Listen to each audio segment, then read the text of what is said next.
నమస్తే. సో కవిత ఎమ్మెల్సీ కవిత logic miss అయిందా అని మాట్లాడుతున్నారు. అంటే ఏంటి ఆ లాజిక్ ఇంతకి? ఈరోజు సస్పెన్షన్ వరకు దారి తీసే అవకాశాలు ఎందుకు వచ్చినాయి? కావాలని ఎలాగైనా వాళ్ళే సస్పెన్షన్ వేయాలి, ఒక సింపతిని గెయిన్ చేయాలనేసే ఆమె ఇంతవరకు లాక్కొచ్చిందని మాట్లాడుతున్నారు. ఇందులో అసలు వాస్తవం ఎంత?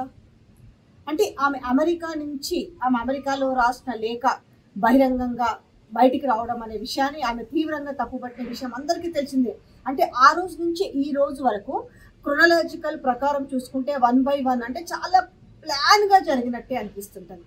ఏది కూడా కాకతాళీయంగా జరిగింది కాదు, అన్నీ కూడా ప్లాన్ ప్రకారమే జరిగినాయి అనేది స్పష్టంగా అర్థమవుతున్న నేపథ్యం కనిపిస్తుంది.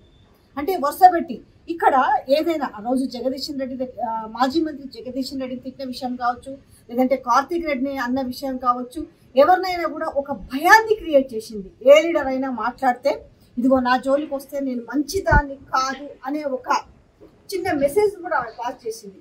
ఇంతకాలంగా కార్యకర్తలు కానీ లేకపోతే లీడర్లు కానీ సరే ఆ ఇంటి బిడ్డ కాబట్టి ఏం మాట్లాడినా దేనికి వస్తుందో అనే ఒక భయం అని కాదు, కానీ సరే ఆచితూచి మాట్లాడదామనే ఒక ఇంటెన్షన్తో అందరూ కూడా ఒక అడుగు వెనక్కే వేశారు. ఎవరన్నా ఒక మాట సరే తను కూడా పార్టీలో ఒక ఎమ్మెల్సీనే కదా, ఎమ్మెల్సీకి ఎలాంటి ప్రయారిటీ ఇస్తారో అలాగే ఉంటుంది అన్న వాళ్ళకు కూడా ఏ రకంగా ఆమె అక్షంతలు వేసిందనే విషయం కూడా మర్చిపోలేదు.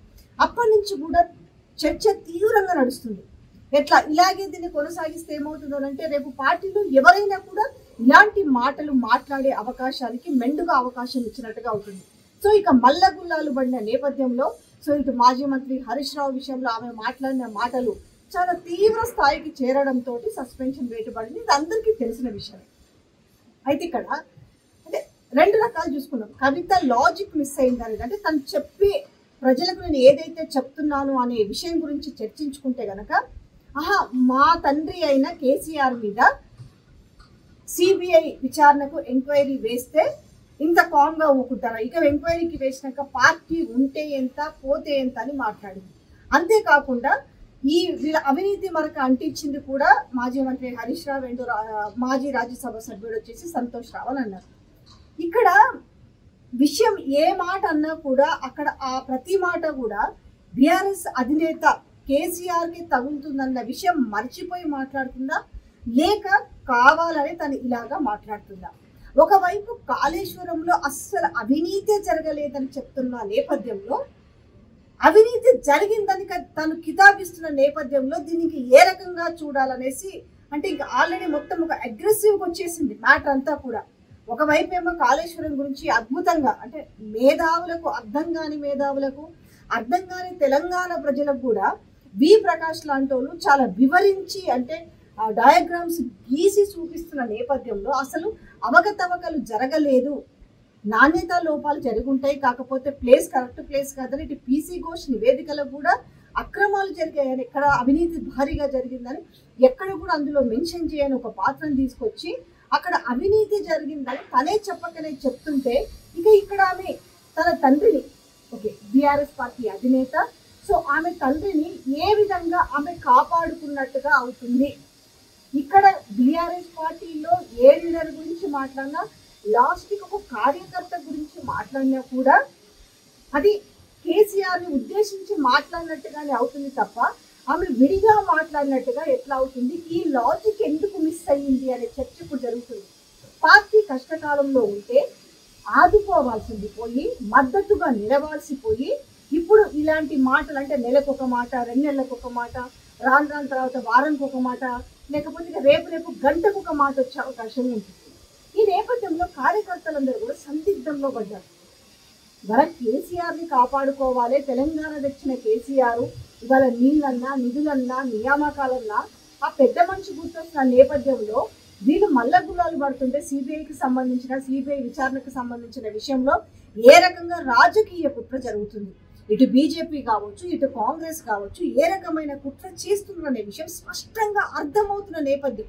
బట్ ఇది మరి ఆ కుటుంబ సభ్యురాలైన ఎమ్మెల్సీ కవిత కళ్ళకు ఎందుకు కనిపిస్తలేదు అంటే ఇక్కడ తెలంగాణ ముఖ్యమంత్రి రేవంత్ రెడ్డి బీజేపీ తోటి ఏ విధంగా కుమ్మక్కై ఈ రోజు సిబిఐ విచారణకి ఇచ్చిండు అంటే ఇది ఇక గత 3 ఏళ్ళకి రానున్న 3 ఏళ్ళు కూడా దీన్ని లాగి వండి వార్చి మళ్ళీ కూడా బీఆర్ఎస్ని అధికారంలోకి రాకుండా బీఆర్ఎస్ పార్టీని అతలాకుతలం చేయడానికి ఏ రకంగా వాళ్ళు పన్నాగాలు పన్నుతున్నారు, ఏ రకంగా కుట్ర చేస్తున్నారు అనే విషయాన్ని ఇక్కడ ఎమ్మెల్సీ కవిత కళ్ళకు కనపడడం లేదా అనేసి ఈరోజు మాట్లాడుకుంటున్న వైనం కనిపిస్తుంది.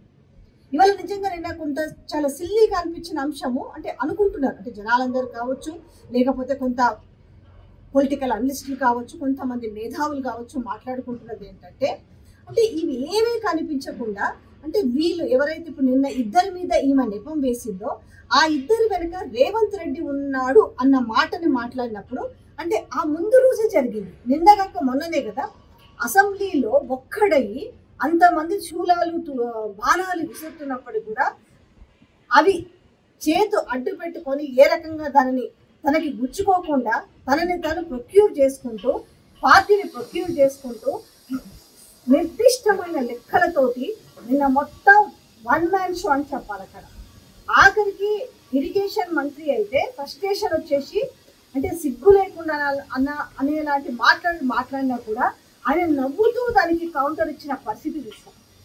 అంటే ఇదంతా కూడా, అంటే నిన్న మొత్తం చూసుకుంటే ఇటు కేటీఆర్ కావచ్చు, మిగతా బీఆర్ఎస్ లీడర్ల విషయంలో కావచ్చు, వాళ్ళ సోషల్ మీడియా వేదికల్లో, ఎక్స్ వేదికల్లో ఏ రకంగా అసెంబ్లీలో ఏ రకంగా దాడి చేస్తే ఆ దాడికి ఎదురు దాడి అనేది చాలా ఒక నిర్దిష్టమైన లెక్కలతోటి దాన్ని ఎంత బాగా ప్రజల ముందు పెట్టగలిగిండు అనే విషయాన్ని అందరూ మాట్లాడుకుంటుంటే, నెక్స్ట్ డే వచ్చేసి హరీష్ రావు వెనక రేవంత్ ఉన్నాడు అనే మాటని మాట్లాడినప్పుడు జనాలందరూ నవ్వుకునే పరిస్థితి వచ్చిందనేసి మాట్లాడుకుంటున్న వైనం కనిపిస్తుంది. అంటే తెలిసి చేశారా, లేకపోతే తెలియక చేశారా, లేకపోతే ఎవరి చేతుల్లోనైనా పావుగా మిగిలారా, అంటే గతంలో మనకు కనిపిస్తుంది. పెద్ద చరిత్ర కూడా కాదు, గత 2-3 ఏళ్ల క్రితం తీసుకుంటేనే పక్క రాష్ట్రంలో జరిగిన వైనం చూసినాం. చంద్రబాబు నాయుడు ఒక కుటుంబాన్ని చీల్చి ఏ రకంగా ఆ పార్టీని భూస్థాపితం లేకుండా చేయాలని ప్రయత్నం చేసిండో, కనీసం అందులో కొంత వాళ్ళకి సఫలీకృతమైంది. ఎందుకంటే 11 సీట్లకే వాళ్ళు పరిమితం చేయగలిగారు. ఇంట్లో కొట్లాట్లే ఉంటే తల్లి ఒకవైపు, కూతురు ఒకవైపు, ఇట్లా ఉన్న నేపథ్యం మనం చూస్తున్నాం మన పక్క రాష్ట్రంలోని. ఇలాంటి నేపథ్యం సిమిలర్ గా కనిపిస్తుంది అనే వ్యాఖ్యలు కూడా వినిపిస్తున్నాయి. సరే, ఇక సొంత పార్టీ పెడతారా, లేకపోతే రేపు ఇంకేం జరుగుతుంది అనే విషయాన్ని పక్కన పెడితే, ఒకవైపు అంటే ఓవరాల్ గా మాట్లాడుకుంటున్న వాళ్ళు, ఎందుకంటే ఆ నీళ్లు చూసిరు కాబట్టి, కాళేశ్వరం యొక్క గొప్పతనాన్ని చూసిరు కాబట్టి, ఒక బ్లాక్ లో 2 పియర్స్ కుంగిపోతే ఈ రోజు తెలంగాణ రాష్ట్రంలో బీఆర్ఎస్ పార్టీని అంటే ఒంటరి చేసి ఎక్కడ వీళ్ళు అగ్రెసివ్ గా ముందుకు పోతుంది. ఈరోజు ప్రతిపక్ష పాత్ర గట్టిగా వాళ్ళ గొంతు వినిపిస్తున్న నేపథ్యంలో, అంటే ఇంకో వాళ్ళతోటే పావుగా చేసి ఆ గొంతుని వినిపిస్తే బాగుంటుందని చేసిన ఒక రాజకీయ కుట్రకోణమే దాగుందనేసి వాళ్ళ తెలంగాణ సమాజం మాట్లాడుకుంటున్న పరిస్థితి కనిపిస్తుంది. అందుకే లాజిక్ మిస్ అయ్యింది, ఎమ్మెల్సీ కవిత లాజిక్ మిస్ అయింది అని మాట్లాడుకుంటున్న నేపథ్యం కనిపిస్తుంది. బట్ చూడాలి మరి ఇది, అంటే కొన్నాళ్ళ వరకు మీడియాకు నిజంగా పూర్తి మసాలా వార్తలు అని చెప్పాలి. ఎందుకంటే బయట వ్యక్తులు మాట్లాడితే, అంటే ఆల్రెడీ అందుకున్నారు కదా, బీజేపీలు కావచ్చు, కాంగ్రెస్ వాళ్ళు కావచ్చు, కోతికి కొబ్బరి చిప్ప దొరికినట్టుగా కుటుంబ సభ్యురాలైన వాళ్ళ కూతురే మాట్లాడిందంటే ఖచ్చితంగా అన్యాయం జరిగింది కదా అని, అంటే ఎక్కడ అవకాశం లేదు. ఎందుకంటే ఇచ్చిన హామీలు ఎట్లా నెరవేర్చలేని పరిస్థితి. ఇవన్నీ కూడా ఒక మంచి కాంగ్రెస్ కలిసి వచ్చిన కాలం అనుకోవాలి. అంటే ఇదంతా కూడా ఒక డైవర్షన్ టాపిక్. వాళ్ళు ఎక్కడ ఏ చిన్న విషయం జరిగినా మలుచుకోవడానికి బాగా అవకాశం ఉన్న నేపథ్యంలో ఇది వాళ్ళకి ఒక పెద్ద అవకాశం అని చెప్పాలి. చెప్పిన కదా, కోతికి కొబ్బరి చిప్ప దొరికిన నేపథ్యంలో ఈరోజు రాజకీయాలు జరిగిన వైనం కనిపిస్తుంది.